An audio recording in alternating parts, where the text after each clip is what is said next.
Hi, you guys. This is Celeta here with Video Couch, and this is going to be episode 4. And we're going to kind of recap on what we talked about on episode 3, which we left off with talking about communication styles that we should be able to use in our everyday lives and what or recognize the ones that we use that are not um, productive for us. Okay. Um, we have first of all, we have to do our recipe. All right. So our recipe today is going to be, because it's still cold outside, you guys. It's still cold. Okay. It's going to still come from our bread and muffin category. And we're talking about banana nut muffins. And I know you guys are very familiar with banana nut muffins. Okay. So the things that you're going to need is bananas and walnuts. You have flour, sugar, baking powder, salt, milk, eggs, and oil. Okay. Now the ingredients calls for 2 cups of all-purpose flour, 1/4 cup of sugar, 1 tablespoon of baking powder, a half a teaspoon of salt, 1 cup of milk, 1 egg beaten, 1/3 cup of vegetable oil, 3/4 cups of mashed potato banana, and a half a cup of chopped walnuts. This will make 12 muffins. Okay, so we're going to preheat the oven 400 degrees. Grease a 12 muffin pan. Sift the flour, sugar, baking powder, and salt in a medium bowl and make it a well in the center. Then we're going to add milk, eggs, oil, banana, and walnuts in a small bowl. Pour the mixture into the well because you're going to make like a little extra bowl in the inside of the flour. Okay. Then it says mix the batter until moistened. Do not overmix. And then the last thing we're going to do is we're going to spoon the batter into prepared muffin cups. Bake until a toothpick is inserted in the center, comes out clean, or until muffins are golden brown, about 15 minutes. And there you have some banana nut muffins.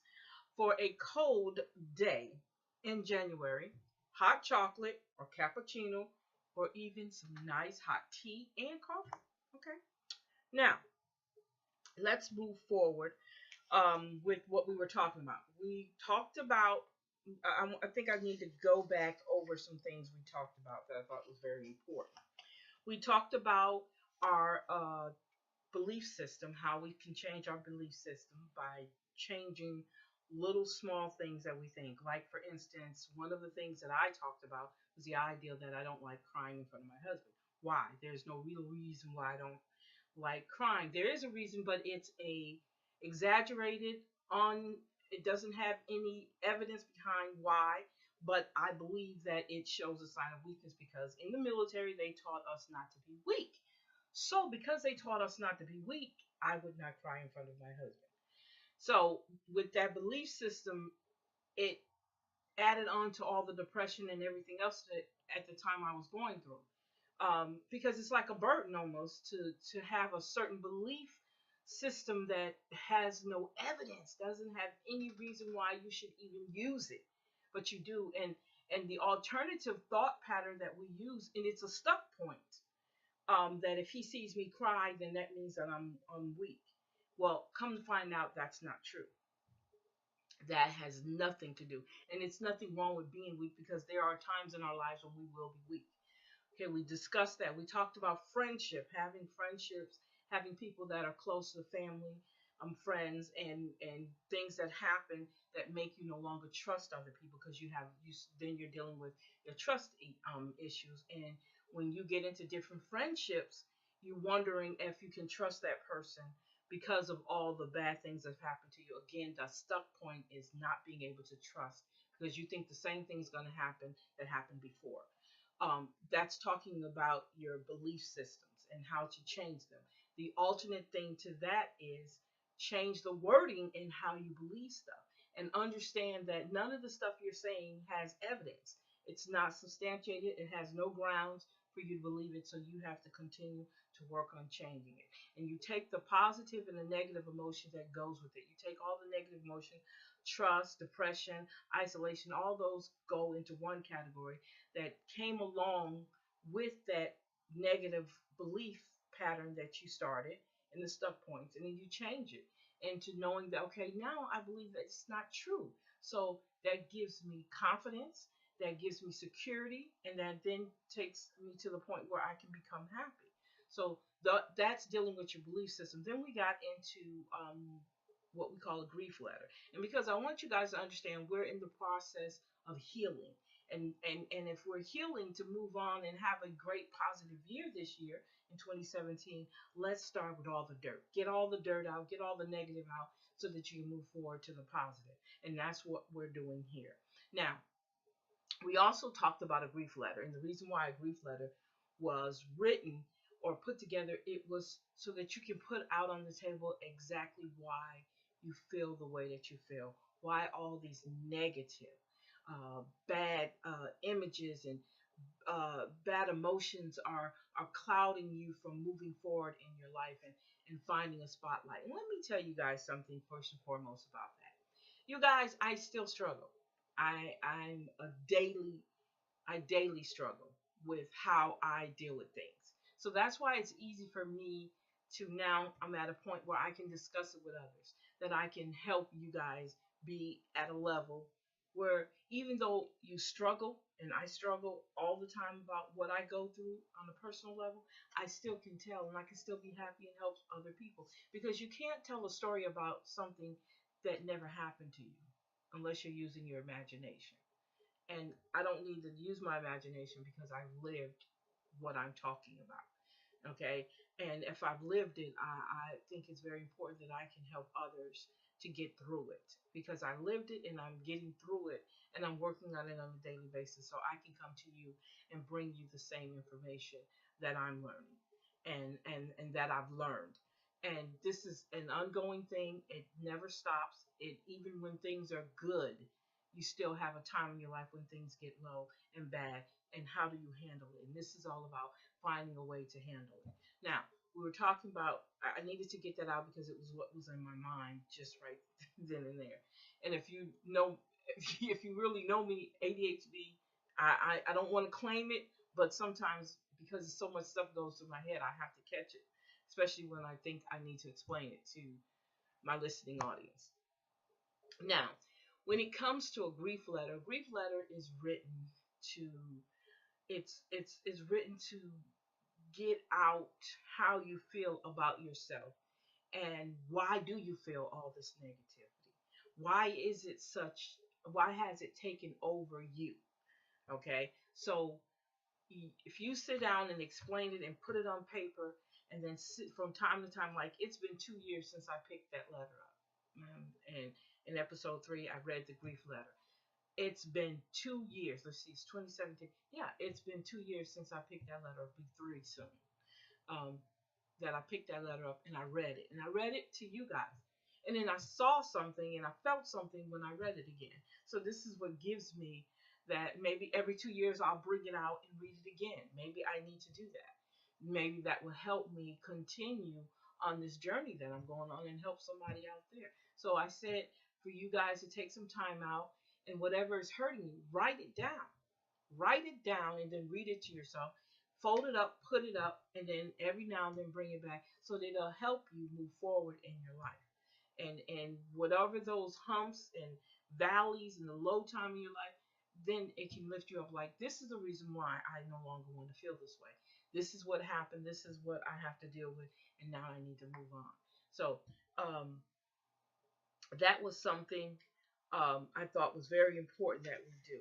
Then we talked about. I want to make sure I'm talking. I've gotten all my good talking points out. Okay, I see. Give me a second here. Yeah.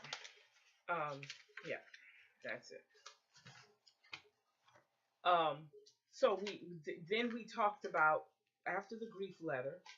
We talked about forgiveness, and I think I don't know if I gave you homework, but I asked you a question about forgiveness because again, in order for us to move forward, there are certain things that we have to do. And if you have, and it associates with us being negative. Now, I will honestly say, myself, Celeta, I have issues with forgiving people. I can say that. I'm not persecuted for it, but I have issues with forgiving people. Certain people that have done things to me.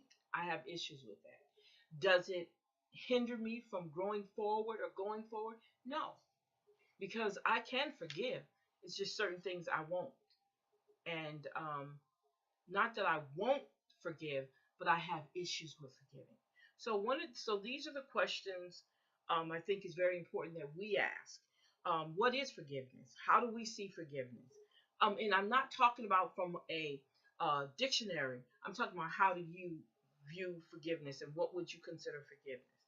And what is forgiveness not? Okay, answer that question. What is forgiveness and what it's not?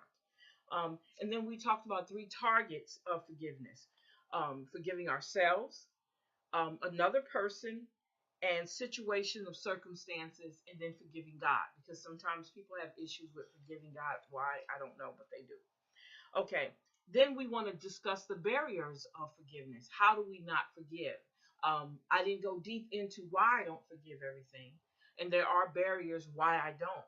I just never discussed it. But those are the things that you can talk about. And then we have number 5, which says, what are the steps to forgiveness? And we say, clarifying the event, what happened to make you not forgive? Decide to forgive, whether or not that incident deserves a forgiveness. And then it says, think about it in a different way. How would be another situation, or how would you deal with the forgiveness? And then identify the meaning of forgiveness. We'll go all the way back to why, what is forgiveness? And that falls under the steps to forgiveness. And that was one of the other things we discussed, I think, in episode 3. Now, with those out the way, I wanted to go forward and move on. And we also talked about something. I'm hoping I find some blank ones. And it's called a behavioral chain analysis. And what it is it could be a journal for you dealing with all of the situations that you have been in that can prevent you from moving forward.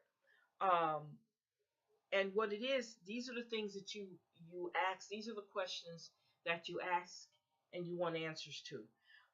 What made you vulnerable? Ways to reduce your vulnerability. What was prompting event in the environment that made you say you want to? Okay, say you get angry about something. What event that took place to make you angry? Okay, you answer that. And then you ask the question, are there ways that I can reduce my vulnerability in the future? And ways to prevent participating the event in the future. How can avoidance happen where I don't get angry? And do I take myself out the environment, or do I deal with it in my environment by turning that negative situation into a positive situation? Then you have to think about new skillful links or ways that you can prevent this from happening. And then at the end, it says, what was my ineffective behavior? What took place that made this situation that could have been turned around more negative than it was already presented? Those are the questions that you can ask yourself. And this is definitely a chain analysis. How do we handle things, and what is the solution before we do it? And if we write these down, start your journal, and I'm going to find some blank ones because I really want you guys to do this. And find out, once you start a journal, start journaling the situations that you find yourself in that makes you angry or makes you vulnerable or makes you upset, that brings out um, the negative parts of you that you don't really want to show. How do you handle it? So then you can go back and read what your answers were and see if you can handle that next situation in that way. Okay, so we discussed those. I thought was very interesting. So oh man, we've had off some real good information. Um,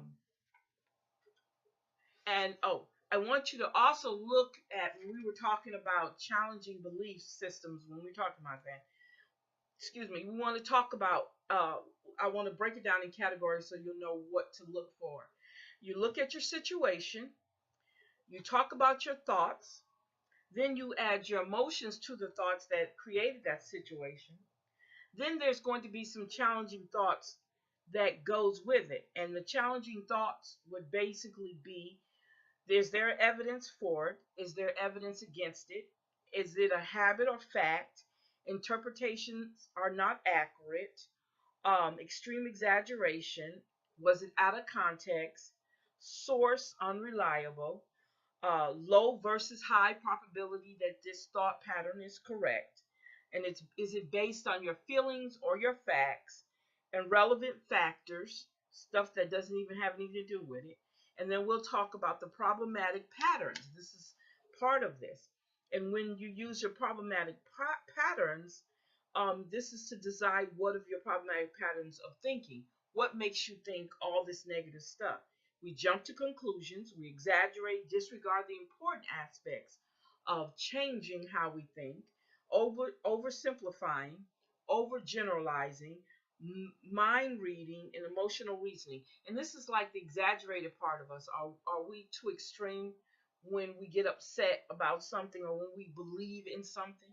Is it to the point where it's detrimental that we have to believe it, or can it be changed? And then last but not least, we talk about our alternative thought pattern, which turns this negative thing into a positive thing. And what else can we say to change that negative to a positive? How can we take and interpret that event differently that will make it into a positive situation or event opposed to a negative? And how do we change our thoughts? Change the old thoughts to new thoughts. And then thinking about the emotions. How do we change our bad emotions into positive emotions or good emotions? That's how you set up your challenging belief. And let me tell you, journalizing how you feel about things is very, very important. Being a writer, and we will have some shows talking about that too. Being a writer, writing all the time should come natural to some people. Not everybody, but to some people, it should come natural. And then sometimes, if you're like me, sometimes I don't like to write. I really don't. I don't like thinking all the time because sometimes I find myself overthinking a situation, which really, really, really is not good. But I can find myself doing that at times. Okay. Now, what we left off with on episode 3, other than recapping all that information right there, that's a lot of information. I didn't realize that. But recapping. I said overcapping. Excuse me. Recapping the information that we left off on episode 2 was dealing with communications, because we have to be able to communicate with people, even communicate with ourselves, and changing your belief system and your thought pattern is another way of communicating with yourself, and changing your mind, your mindsets. Okay, now we're talking about communication styles, and communication styles fall into 4 different categories. You have a passive, you have aggressive, then you have a passive and aggressive, and then we have assertive. And when we address a conflict, first thing we do when we're passive, we're apologetic. If we're aggressive, we use a you statement. We start blaming. Okay. When we're passive aggressive, we mutter to self. We don't talk out loud. We just say it. And then when we're assertive, we're very I statement. Okay. Let's talk about your facial features.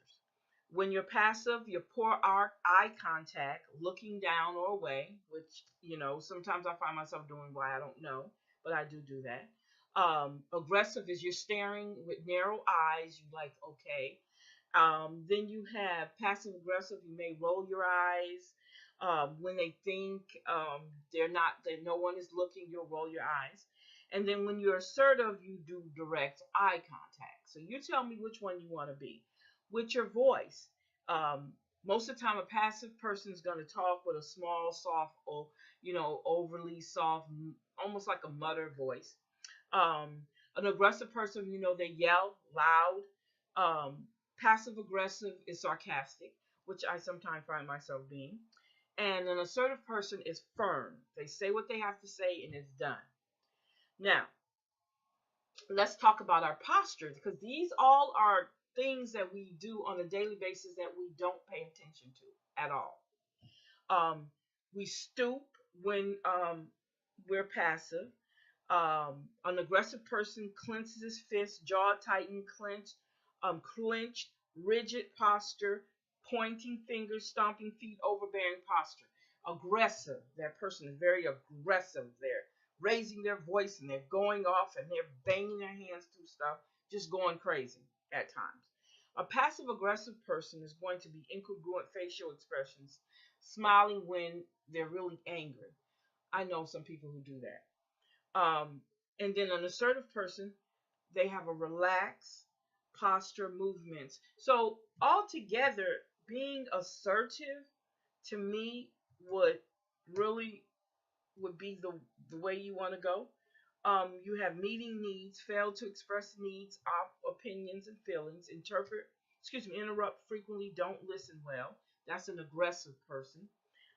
Deny there's a problem, then talk about it with others. That's a passive aggressive person. An assertive person is able to communicate feelings and opinion to others. So they're able to do a straightforward talk or conversation about how they feel about things. Now, let's talk about interpersonal effectiveness. A passive person allows others to take advantage of them. We know that. Aggressive person always tries to dominate others. A passive aggressive person appears passive on surface and then use subtle sabotage to get even. So hey, you have a lot of people who do that. And then an assertive person communicates respect to others. They actually sit down, look a person in the face, and tell them this is why you're having issues with them or with that. Okay, you have a personal internal consequences. This is what happens to you internally when you don't be who you say you're going to be or talk to people in the way. When you're passive, you feel depressed, hopeless, stuck, weak, confused because they ignore their feelings. Okay. Aggressive person receives anger from others, disrespected, feared by others. Okay. A passive aggressive person creates distrust in others, alienate themselves. So I see I might be sort of a passive aggressive person. Who are you? Okay. Which category do you fit in? And assertive person able to get needs met. Now, I think I fall in between a passive aggressive and an assertive person because you can have more than one communication styles. Understand that. Okay. Um, it says a passive person they're unable to mature because issues never are addressed. An impulse behavior is an aggressive person. Harbor resentment, passive and aggressive, which I fall under that category, and able to get needs met. Oh, excuse me, I'm sorry. Feel in control of self. Now, again, because you can have more than one communication style, again, I can identify with the passive aggressive and assertive person. I can definitely identify with them for sure. Okay, then it says unconscious resentment also falls under there. Unable to mature because they always blame others. That's an aggressive person. Um, let's see. It doesn't say, it says feeling lonely and disconnected for a passive aggressive person, but it doesn't say that it actually does that. So we'll have to look at that differently. And then assertive person is a self-respect person. Then it has on here lowered self-esteem, anger at self. That could be a person who's a passive, which now I can fall over into the passive category too of communication style.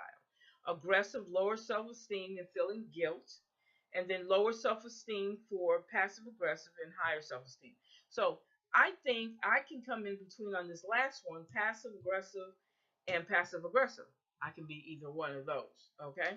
Now that is called it's called hard and honest, appropriate, respectful, direct of communication styles. So I think this is very, very, very enlightening to know that part. Um, so we are going to conclude with this part of the the session, and that's us dealing with ourselves. How do we?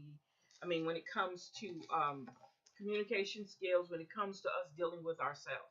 So, what I would like for you guys to do anytime, you can email me at celetabmccall@gmail.com. That is Celeta, Celeta, BMCCALL, B McCall, excuse me, I'm sorry, at gmail.com. So you can definitely contact me for more information about this. And I'm going to definitely try to upload once I get the face my mind just went blank. Get my website and or my Twitter or my Instagram set up where you guys can go and pull off. And I am on Pinterest too. Pull down these types of forms that you can use. Blank ones. I will put them together for you guys and to make sure that you're able to listen to or to use those forms, be able to download them and use them. I think that's very important. Now, real quick, we got 4 more minutes left in this segment. We're going to definitely talk about our sleep patterns because I think that very, very, again, important is health and our sleep so that we learn how to handle certain things that happen in our lives. So, excuse me. I'm sorry, you guys. I have this habit of uh, yawning at the wrong time all the time. I do it. I don't know why, but I do it. I'm not tired because I slept very well last night. I just think sometimes I cut off the way that I sit has a lot to do with that. We're going to talk about on the next segment. We're going to talk about sleep and goals, setting goals, and how we can set our goals that's going to work for us. Then we will talk about making decisions, and we'll talk about how we spend our money. I am not no financial guru, none whatsoever, but these are just basic uh, 1, 2, 3 on how we see ourselves spending our money. So those will be more things that we definitely have to discuss um, here. So when we get together again, we come back, we will be discussing our goals, setting goals, and our sleeping patterns, how we sleep, and the things that we can do to avoid not getting enough sleep. Okay? So, um, so I just want to say, you guys, like I said, if you want to email me, you can definitely go to celetabmccall@gmail.com and email me any questions, comments that you want. Video Couch I'm like excited because I wasn't expecting for it to hit off so quick. And if you want to also watch these videos, again, you can always go to my WordPress, which is Living, Learning, and Loving uh, WordPress page, blog, that is. And you can pull up those, or you can go to my YouTube channel, Celeta McCall, and you will find on my YouTube channel these same videos.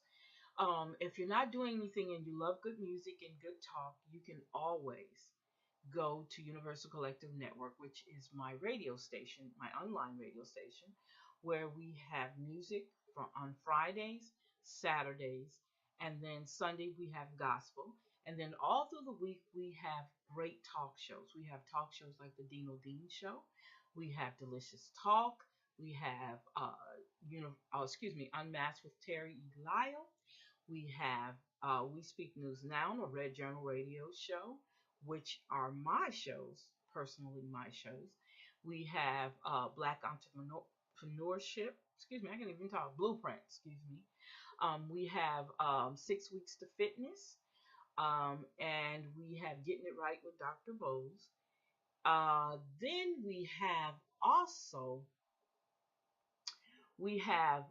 what's called Another Round, and it's two young women um, talking about a lot of different issues and situations going on. And the reason why I describe that because that's one of our new shows. And if you're interested in doing an hour show with us, if you have a podcast already set up, you want to email me your podcast information and we can add you on our list. We have great talk, news, and information, and definitely music. So if you're interested in any type of podcast or talk show and you want to add it into our lineup, please let me know and we will definitely make room for you because we are a 24-hour, 24/7 radio station and we want to be able to meet everybody's needs. Okay? Now, wow, I'm over my 30 minutes. Well, I'm gonna drop this right here. Again, you guys, this is Video Couch. I'm Celeta, your host, and you guys have a great day. Bye bye.